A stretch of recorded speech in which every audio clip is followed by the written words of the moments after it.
حضرت عبداللہ ابن عمر رضی اللہ تعالیٰ عنہ حضرت عمر کے صاحبزادے مکہ مکرمہ میں ان کی قبر ہے۔ میں نے جب انہیں پڑھا تو مجھے ان سے بڑا پیار ہو گیا، لیکن آپ کو پتہ ہے وہاں جا کے کسی شخص کا مزار تلاش کرنا یا پوچھنا ایک مشکل کام ہوتا ہے۔ تو ایک دفعہ میں مکہ شریف میں حاضر تھا تو ایک گاڑی والا ڈرائیور مجھے کہنے لگا کہ مولانا میں آپ کو جانتا ہوں، مجھے آپ سے محبت ہے، ایک بات بتاؤں آپ کو۔ میں نے کہا بتاؤ۔ کہنے لگے حضرت عبداللہ ابن عمر کی قبر دیکھنی ہے۔ میں نے کہا یہ تو نہیں کہہ رہا، یہ کسی نے بندوبست کرایا ہے، یہ اللہ نے تیرے دل میں بات ڈالی ہے، یہ ہو گیا، تو لے چل مجھے۔ حضرت عبداللہ ابن عمر کو نبی پاک نے فرمایا تھا راجل صالح، یہ نیک بندہ ہے، یہ متقی آدمی۔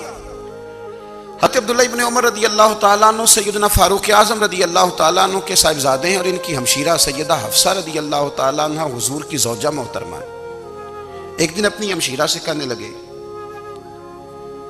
کہ نبی کریم صلی اللہ تعالیٰ علیہ وسلم گھر میں آئے نا، اور اگر حضور غم امت میں پریشان نہ ہوں، طبیعت کو حشاش بشاش دیکھو، تو ذرا پوچھنا تو صحیح حضور کا میرے بارے میں کیا خیال ہے، پوچھنا تو صحیح کہ کریم کی بارگاہ میں میرا کیا مقام ہے، میرے بارے میں حضور کیا فرماتے ہیں۔ اب بہن کو کام بتائے، اور بتائے بھی بھائی، اور پھر بہن وہ کام نہ کرے، یہ تاریخ میں ہوتا نہیں۔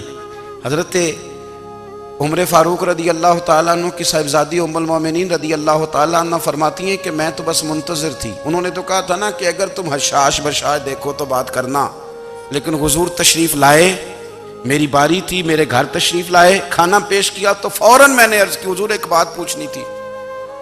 تو حضور نے فرمایا پوچھئے۔ میں نے عرض کی حضور میرے بھائی عبداللہ ابن عمر کے بارے میں آپ کا کیا خیال ہے؟ نوجوانوں میری بات پہ غور کرنا، میرے بھائی کے بارے میں آپ کا کیا خیال ہے؟ تو نبی کریم صلی اللہ تعالیٰ علیہ وآلہ وسلم نے میری طرف دیکھا، اور پھر حضور زیر لب تھوڑا مسکرائے، اور بریلی کے امام کہتے ہیں کہ حضور مسکرا دیتے تھے نا تو جو بڑا دکھی ہوتا تھا وہ بھی ہنس پڑتا تھا۔ اب سوال پیدا ہوتا تھا کہ پھر تو اس مسکراہٹ کے لیے انتظار کرنا پڑتا ہوگا کئی مہینے کہ حضور مسکرائیں تو رونے والے ہنسیں، تو اعلیٰ حضرت فرماتے نہیں، انتظار نہیں کرنا پڑتا، یہ مسکراتے رہنا تو حضور کی عادت ہے۔ جس کی تسکین سے روتے ہوئے ہنس پڑے، اس تبسم کی عادت پہ لاکھوں سلام۔ یعنی یہ تو عادت ہے حضور کی مسکراتے رہنا، اس کے لیے انتظار نہیں کرنا پڑتا۔ بھائیو آپ خیال رکھیں گے، غور کریں گے، حضرت عبداللہ ابن عمر رضی اللہ تعالیٰ عنہ کے بارے میں پوچھا تو سیدہ فرماتی ہیں کہ نبی کریم صلی اللہ تعالیٰ علیہ وسلم نہ زیر لب مسکرائے اور فرمایا حفصہ تیرا بھائی ہے تو اچھا، لیکن میں نے سنا ہے کہ عشاء کی نماز پڑھتا ہے تو فجر تک سویا ہی رہتا ہے۔ او نوجوانوں، 10 بجے تک سونے کی بات نہیں ہوئی، 9 بجے تک سونے کی بات نہیں ہوئی، 11 بجے اٹھنے کی بات نہیں۔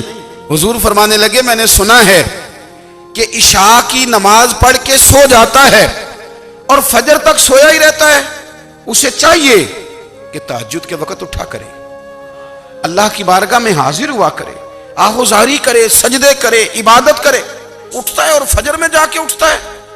حضرت جناب حفصہ رضی اللہ تعالیٰ عنہ کہتی ہے میں نے جناب عبداللہ ابن عمر کو پیغام دیا اور میں نے کہا میرے جوان بھائی سن، نبی پاک نے فرمایا ہے تو اچھا پر تہجد میں نہیں اٹھتا، نفل نہیں پڑھتا۔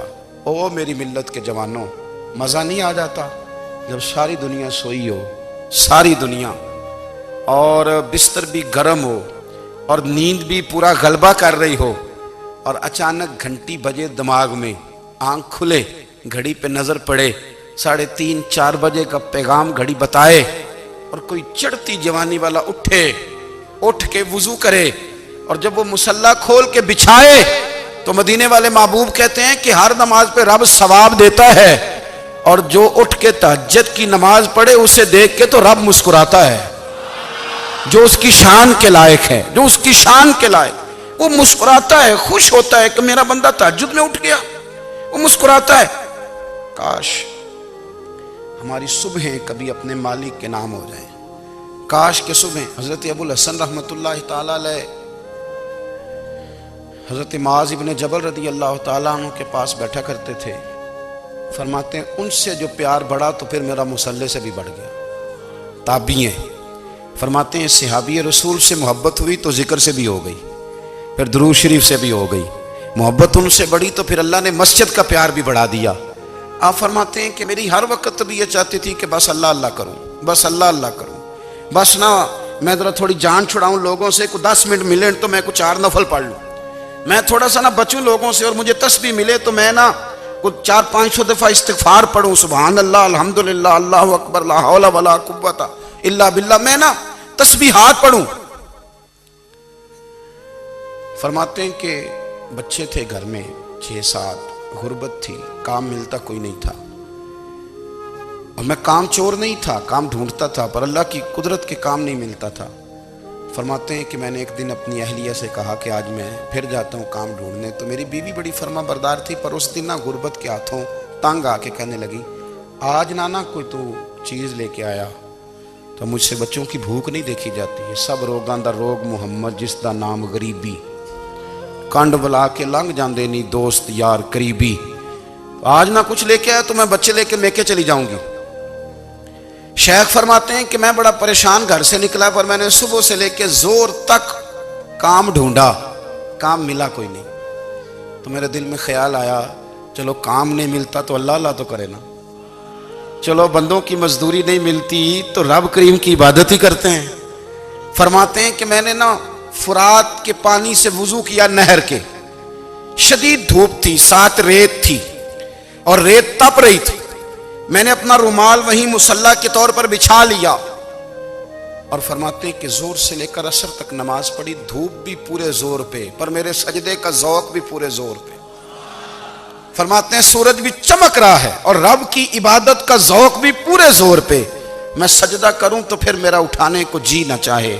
میرے استاد لکھا کرتے تھے، یہ ان کا شعر ہے، وہ کہا کرتے تھے مجھے سوز دے، مجھے ساز دے، اور مجھے نیم شب کا نیاز دے، دم سجدہ خود کو میں توڑ دوں، مجھے ایسا ذوق نماز دے، اور میں تیری بہار کا پھول ہوں، میں کھلا بھی ہوں تو تیرے لیے، مجھے میری شاخ سے توڑ لے، مجھے اپنی زلف کا ناز دے۔ بھائی فرماتے ہیں کہ عصر تک میں نے نفل پڑھے، دل ڈھلنے لگا، عصر کی نماز پڑھی اور میں وہاں سے چلا۔ اب میں جب نکلنے لگا تو دل میں خیال آیا کہ چھوٹی چھوٹی دیواریں ہیں گھر کی، بغیر کچھ لیے جاؤں گا تو بیوی دور سے دیکھے گی تو شور کرے گی کہ پھر خالی ہاتھ آ گیا ہے۔ کہتے میں نے اپنے اسی رومال میں جس پہ میں نے نماز پڑھی تھی نا، رومال میں کی عقیدہ پنجابی جسافہ کہتے ہیں، اسی میں نا میں نے کچھ ریت بھر لی کہ وہ دور سے دیکھے گی تو سمجھے گی کچھ لے کے آیا ہے، چلو جا کے اسے بتا دوں گا کہ آج پھر مزدوری نہیں ملی۔ کہتے ہیں وہ ریت لے کر جب میں گھر میں گیا تو پہلے بیوی دروازے پہ کھڑی ہوتی تھی، پوچھتی تھی خالی ہاتھ آ گئے ہو؟ آج میں نے دیکھا تو ہے ہی کوئی نہیں۔ فرماتے ہیں میں اندر داخل ہوا، سلام لیے، کونے میں نے وہ رومال رکھ دیا اور میں نے آواز دی کہ بھلی مانس کہاں ہو؟ تو وہ کہنے لگی آپ منہ ہاتھ دھو لیں، میں روٹی لے کے آئی۔ میں نے کہا روٹی کہاں سے آ گئی؟ یہاں تو کئی دنوں کے فاقے ہیں، تو کئی دنوں کی غربت ہے، یہاں تو اس گھر میں تو فقیری ہے۔ فرماتے ہیں کہ وہ روٹی لے کے آئی اور اس وقت کی جو موجودہ نعمتیں تھیں، سمجھنے سلاد، اچار، ہر چیز ساتھ لائی۔ میں نے کہا کہ بچے کہاں گئے؟ کہنے لگی وہ کھانا کھا کے کھیلنے گئے، آپ کھانا کھا لیں آ جاتے ہیں۔ کھانا اس نے چن دیا۔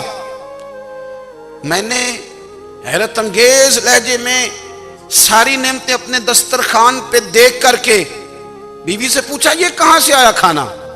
بچوں کو تو نے کہاں سے کھانا کھلایا؟ یہ سارا کچھ کیسا ہے؟ تو کہنے لگی پتہ نہیں آج آپ کس کریم کی مزدوری کرنے چلے گئے تھے، پتہ نہیں کس کریم کی، میرے گھر میں تو اتنی نعمتیں آئی ہیں کہ مجھ سے سنبھالی نہیں جا رہی، اتنا اناج ہے، اتنا گندم ہے، کس کریم کے دروازے آج چلے گئے تھے؟ یہ کہتے کہتے وہ اٹھی اور اٹھ کر کے کہنے لگی پہلے بڑا کچھ آیا تھا، اب کیا لے آئے ہو؟ اور جا کر کے نا اس نے وہ ریت والا رومال کھولا، کہنے لگے میں تو لے کے آیا تھا ریت، تو میرے رب نے اسے بھی سونے اور ہیرے بنا دیا تھا۔